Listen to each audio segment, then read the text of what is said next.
3টি ঘন্টা একত্রে বাজার পর যথাক্রমে 2 ঘন্টা, 3 ঘন্টা, 4 ঘন্টা পর পর বাজতে থাকলো। একদিনে তারা কতবার বাজবে? তো এই অঙ্কটা করার আগে আমরা আগে বুঝবো যে অঙ্কের বিষয়গুলো কী।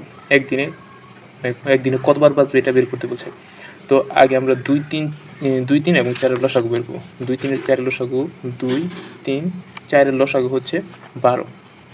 এটা কেমনে বের করলাম? যে লসাগুর ক্ষেত্রে যেটা কমন ওইটাও নিতে হবে, যেটা আনকমন ওইটাও নিতে হবে। তো লসাগু হচ্ছে 12। তো এখন আমরা মেইন অঙ্কে আসি। এখানে বলছে একদিনে কতবার বাজবে? একদিন সমান কত ঘন্টা? একদিন সমান 24 ঘন্টা। 24 ঘন্টাকে আমরা এই 12 দ্বারা ভাগ করব, লসাগু দিয়ে ভাগ করব। লসাগু দ্বারা ভাগ করলে এখানে আসে 2। ঠিক আছে? এখন এখানে আরেকটি গুরুত্বপূর্ণ বিষয় যে দেখেন দিনের শুরুতে কিন্তু তারা একবার আগে বাজছে, যে 2, 3, 4 ঘন্টা পর যে বলছে এটার আগে একবার বাজছে। তাহলে কি হবে এখানে? এই লসাগু এবং 24 ঘন্টার সাথে লসাগু 12 এবং 24 ঘন্টার সাথে যেই রেজাল্ট আসলো এটার সাথে 1 যোগ করতে হবে। তাহলে হচ্ছে 3, এটা যোগ করলে হচ্ছে 3। এটাই হচ্ছে আমাদের অঙ্কের রেজাল্ট। অর্থাৎ এটা আমাদের মনে রাখতে হবে দিনের শুরুতে একবার বাজছে, তারপর 2 ঘন্টা, 3 ঘন্টা, 4 ঘন্টা পর একত্রে বাজছে। ঠিক আছে? এই 3 হচ্ছে আমাদের আনসার।